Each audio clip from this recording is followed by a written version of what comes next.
Dragon is the common name that refers to a variety of gigantic reptiles reported by people of ancient times. Dragons were also a common theme in mythology. The word comes from the Greek, drakon, Latin, draco, meaning a serpent of huge size. Although dragon legends are often dismissed as myth today, many of these stories may have a historical basis in sightings of recent dinosaurs. Countries, such as England, China, Scandinavia, France, India, Egypt, and Arabia each recount numerous dragons of a variety of types. Ancient depictions of dragons have been found that span more than a millennia, which often bear remarkable similarity to known dinosaur species. There are, in fact, nearly 200 such places in Britain where dragon sightings have been reported throughout history. In his book After the Flood, Bill Cooper lists 81 locations in the British Isles alone. Multiple terrestrial, flying, and sea dragons were described by these cultures and known by various names. Many of these creatures were predatory to livestock or threatening to other industries and therefore often targeted by hunters and killed. The World Book Encyclopedia states the following about dragons. The dragons of legend are strangely like actual creatures that have lived in the past. They are much like the great reptiles which inhabited the earth long before man is supposed to have appeared on earth. Dragons were generally evil and destructive. Every country had them in its mythology. There are a great many legendary accounts of dragons and their slaying from ancient times. The number and global distribution of these legends precludes any interpretation that the stories are myths. Secular researchers have recently concluded that the dragon and sea serpent legends in the early Middle Ages were based on real animals. Real animals, primarily pythons and whales, lie behind the ancient stories. Other animals, conflations of different animals, simple misunderstandings, and willful exaggerations are found to account for the fanciful embellishments, but primitive myths played no significant role in this process during classical times. Most creationists believe that many of these legends are in fact historic accounts of when humans encountered dinosaurs following the global flood. Herodotus, the Greek historian Herodotus, noted these observations during the 5th century BC. There is a place in Arabia, situated very near the city of Ptah, to which I went, on hearing of some winged serpents, and when I arrived there, I saw bones and spines of serpents, in such quantities as it would be impossible to describe. The form of the serpent is like that of the water snake, but he has wings without feathers, and as like as possible to the wings of a bat. Alexander the Great in 330 BC, after Alexander the Great invaded India, he brought back reports of seeing a great hissing dragon living in a cave, which people were worshipping as a god. One of Alexander the Great's lieutenants, Onesicritus, stated that the Indian king Abysarus kept serpents that were 120 and 210 feet long. Subsequent Greek rulers are said to have brought dragons back alive from Ethiopia.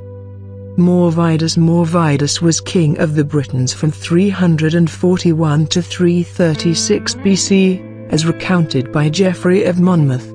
He was killed by a dragon or monster that appeared from the Irish Sea and began devouring the inhabitants of the western shores. In an attempt to stop this, Morvidus met the beast in single combat and used every weapon he could against her, but to no avail. The monster lunged at Morvidus and consumed him. Geoffrey described the animal as a type of dragon called a belluer, which gulped down the body of Morvidus as a big fish swallows a little one. Beowulf was a legendary heroic dragon slayer of the Geats who lived from 495 to 583 AD. His exploits include killing several sea reptiles and a terrestrial dragon called a Grendel. Beowulf ultimately lost his life at the age of 88 from wounds he received while fighting a flying reptile that may have been a giant pterosaur. The story of Beowulf is preserved in an epic poem of the same name that is often considered to be one of the most important pieces of Anglo-Saxon literature. Wall Dragon. The Wall Dragon is a famous dragon in Polish folklore, also known as the Dragon of Krakow. According to the legend, it lived in a cave under Wall Hill in the early 8th century. The cave, which is today a popular tourist attraction, is on the banks of the Vistula River in Krakow, Poland. The dragon is said to have eaten nearby cattle, and after many attempts to kill it, the beast was ultimately poisoned with sulfur by a man named Cracus, who later became the monarch and namesake for the city. St. George. Another famous account of a dragon slaying is the story of St. George and the Dragon, which was included in Jacobus of Origen's Legend or Golden Legend, a collection of saints' lives compiled around the year 1260 and translated into English and published by William Caxton in 1483.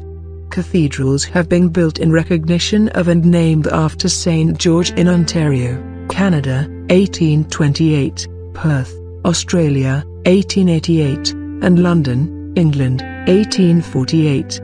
There are also several in the United States. These cathedrals all proudly display a painting or relic somewhere depicting the slaying of the dragon by St. George. A modern version of the legend says, at the town of Cyrene, in Libya, there was a dragon, who was appeased by being fed 2 sheep a day. When these failed, the townsfolk offered by lot one of their young people. One day the lot fell on the king's daughter, who was led out to the sacrifice, dressed in her wedding gown. George appeared and transfixed the dragon with his spear, and then using the princess's girdle led the bemused dragon into the town, where it was beheaded. Catholic Encyclopedia. Marco Polo traveled through Asia, Persia, China, and Indonesia from 1271–1291 AD, and recorded his journey in a work titled The Travels of Marco Polo, which was published in 1300 AD.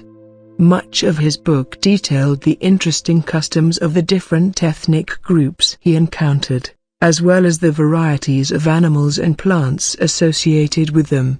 In Chapter 49, Polo describes the dragons found in a province named Karajan, which is relayed in a matter-of-fact manner without any embellished mythologizing.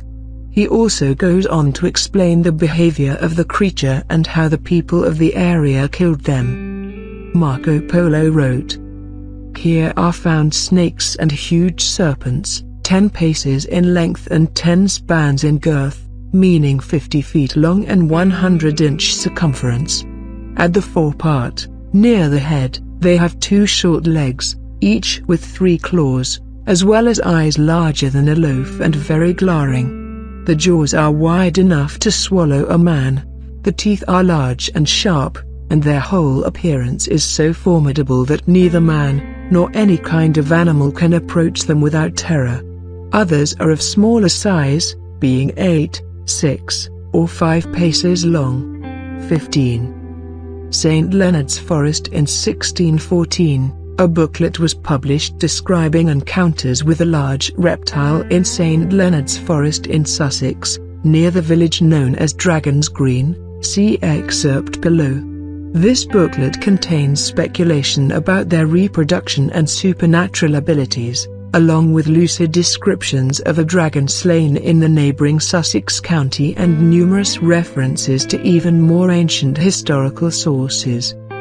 This serpent, or dragon as some call it, is reputed to be 9 feet, or rather more, in length, and shaped almost in the form of an axletree of a cart, a quantity of thickness in the midst, and somewhat smaller at both ends. The former part, which he shoots forth as a neck, is supposed to be an L, 3 feet 9 inches or 1 L4 cms, long, with a white ring, as it were, of scales about it. The scales along his back seem to be blackish, and so much as is discovered under his belly, appears to be red. It is likewise discovered to have large feet, but the eye may there be deceived, for some suppose that serpents have no feet. The dragon, rids away, as we call it, as fast as a man can run.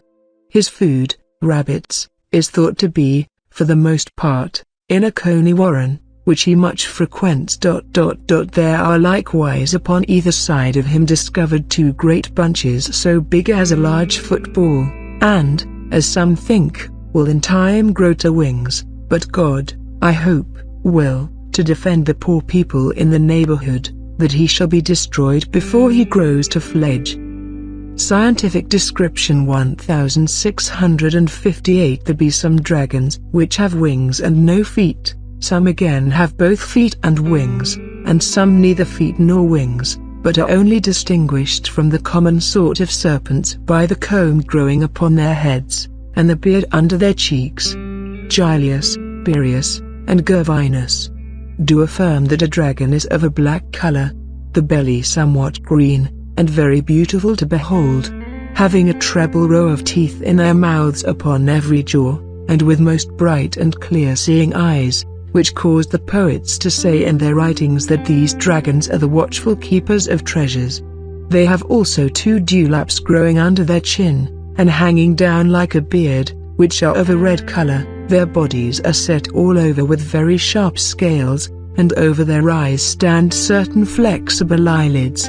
When they gape wide with their mouth, and thrust forth their tongue, their teeth seem very much to resemble the teeth of wild swine, and their necks have many times gross thick hair growing upon them, much like unto the bristles of a wild boar.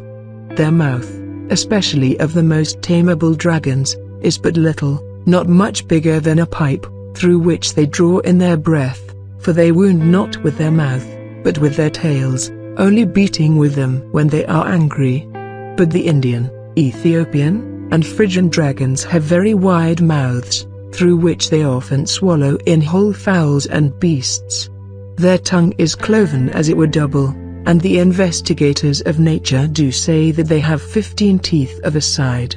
The males have combs on their heads, but the females have none, and they are likewise distinguished by their beards. History of Four-Footed Beasts, 1658. Henham dragon. The Henham dragon is the popular name for a large serpent-like creature, dragon, sighted near Henham, Essex, England in 1669. Henham or Henham on the Hill is a small village with a current population of about 1,250. It is located in the northwest part of Essex, about 7 miles south of the historical town of Saffron Walden, where a flying reptile called a cockatrice was killed around the same time.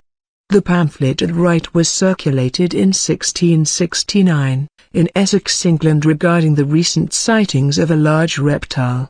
Although seen by numerous people, attempts by local villagers to shoot the beast were unsuccessful. Glamorgan. As recent as the early 1900s, elderly folk in Glamorgan, a historical county of Wales, would tell of a colony of winged serpents that lived in the woods around Penllyn Castle. The woods around Penllyn Castle, Glamorgan, had the reputation of being frequented by winged serpents, and these were the terror of old and young alike.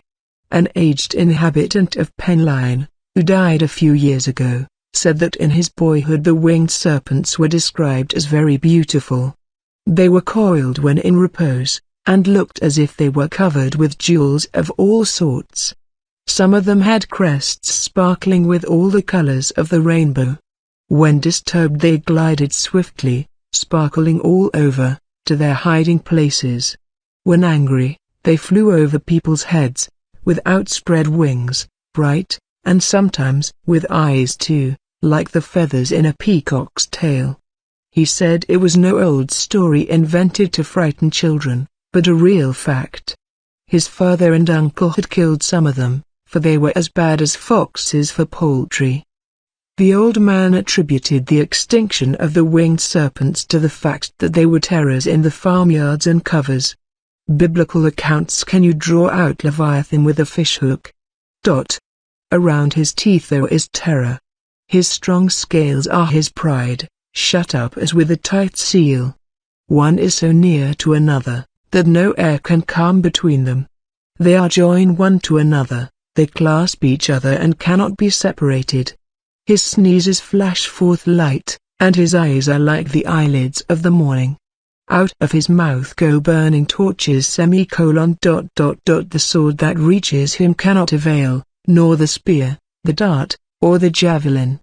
He regards iron as straw, bronze as rotten wood. The arrow cannot make him flee, sling stones are turned into stubble for him.